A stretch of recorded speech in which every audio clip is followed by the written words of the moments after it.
Bom pessoal, beleza? Sejam bem-vindos a mais um vídeo do canal. Se você ainda não é inscrito no canal, peço que me dê essa moral e se inscreva. Para você que já é inscrito de longa data, obrigado novamente por assistir. Deixa eu arrumar a câmera aqui, ó.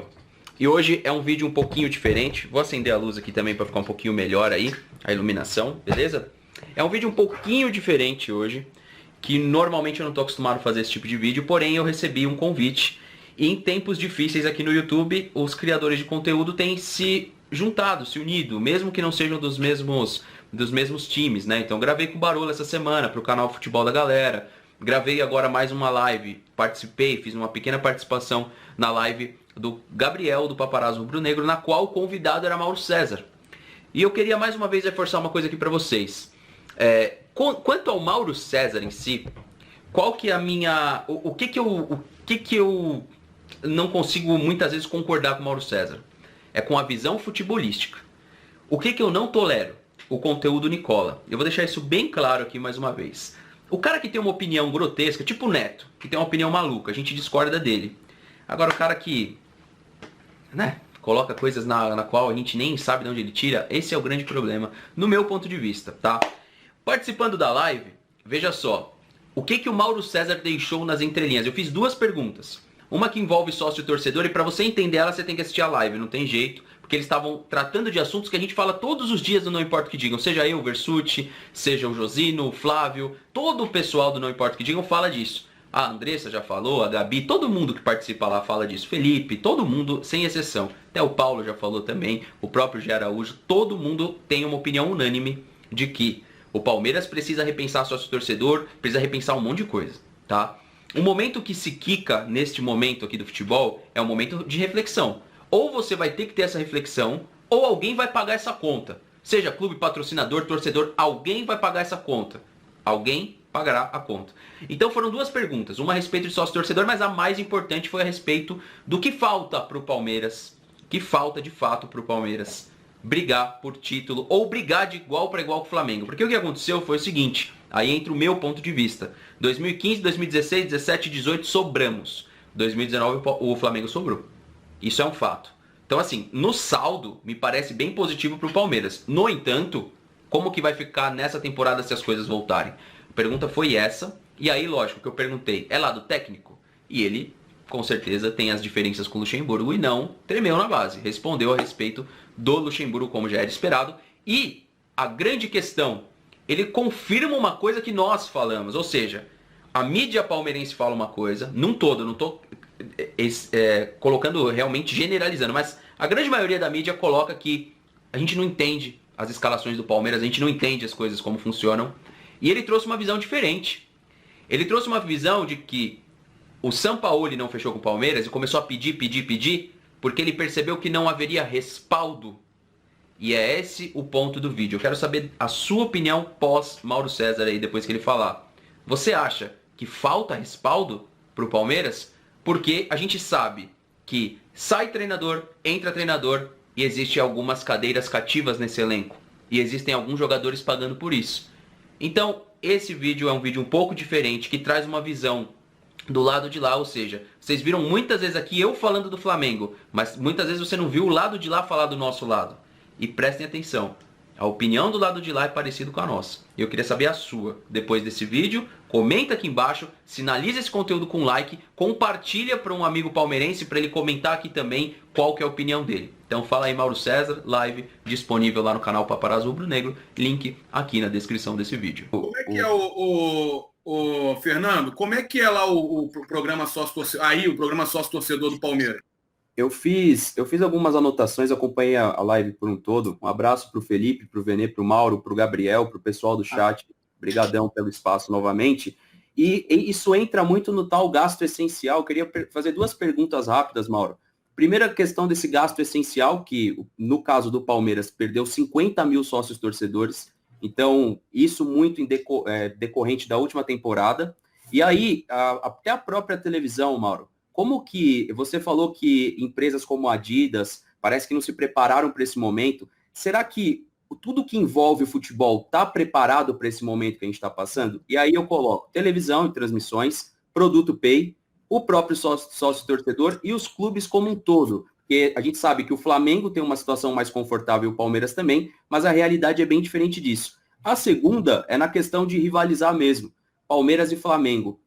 Nós, da mídia palmeirense, aqui do YouTube, a gente falou muito do Flamengo porque no Palmeiras houve, de certa forma, o pensamento de contratações não foi no pensamento desportivo. O Palmeiras não conseguiu ter o sucesso do Flamengo. O que falta, Mauro, para o Palmeiras brigar de igual para igual com o Flamengo? Para você hoje, é lado técnico, jogadores? O que falta, no seu ponto de vista?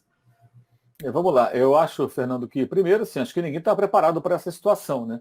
Ela pegou todo mundo, evidentemente, de calça curta e é um momento bem difícil, de se realinhar. E isso gera realmente uma série de problemas. Essa queda de sócios torcedores do Palmeiras também acho que é derivado de uma queda do time, né? Porque o time no ano passado ele teve uma queda de rendimento muito acentuada. E o torcedor no Brasil, assim, é aí um outro problema, né?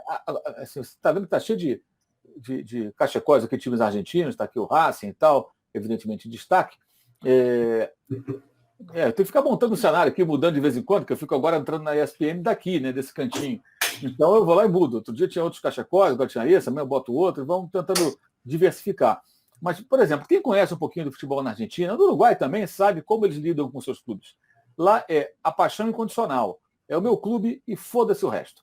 Eu amo esse clube que se dane e vou até o final.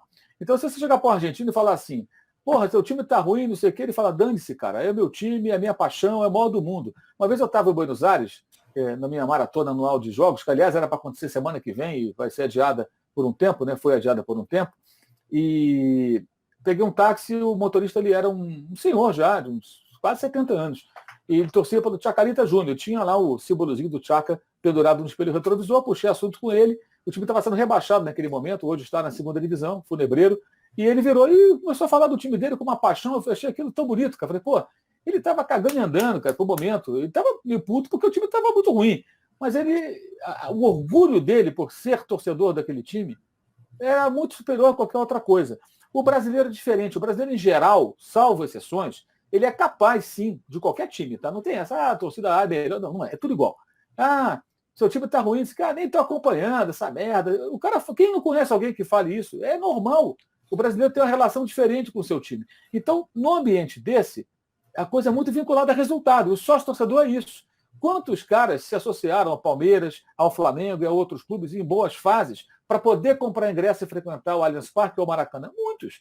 O time caiu de rendimento, eu não pago mais. Eu pulo fora. Os que ficam ali sempre são aqueles que têm uma relação mais argentina, com seus clubes. Esses vão acompanhar, mas muitos abandonam. Né? E eu acho que aí entra um grave erro dos dirigentes, em geral, que é desprezar a massa. Você pega o caso do Palmeiras, São Paulo tem, na região metropolitana aqui, mais de 20 milhões de habitantes. Então o Palmeiras tem alguns milhões de torcedores aqui. Se você filtrar os que gostam de futebol, os que não gostam, ainda vai ter milhões de torcedores. O que frequenta o Allianz Parque, você sabe bem disso, Fernando, são o quê? No auge ali, do Palmeiras 2018. 36 mil, 40. Mas os que se revezam ali, deve ser o quê? Uns 70, 80 mil sócios que se revezam. Dos 35, 40 que frequentam o estádio, porque entra, que é o que cabe, você tem, de repente, uns 15, 20 mil que vão a todo jogo, pessoal ali da Mancha e tal, e você vai ter os caras que vão num jogo, não vão no outro. Então você está reduzindo a torcida de milhões de pessoas a 70, 80 mil. No Maracanã, o Flamengo é igual. Você vai ter um grupo ali que frequenta o estádio, uns avulsos que vão num jogo ou outro, mas os outros milhões nem passam na porta mais. Quantos torcedores do Palmeiras nunca entraram no Allianz Parque? Por isso que quando tem aquelas... O Palmeiras fez inclusive o Corinthians fez vários. Treinos abertos, aquilo lota. Porque a chance do cara é entrar no estádio do clube dele, saber como é que é aquilo lá, porque ele nunca entrou.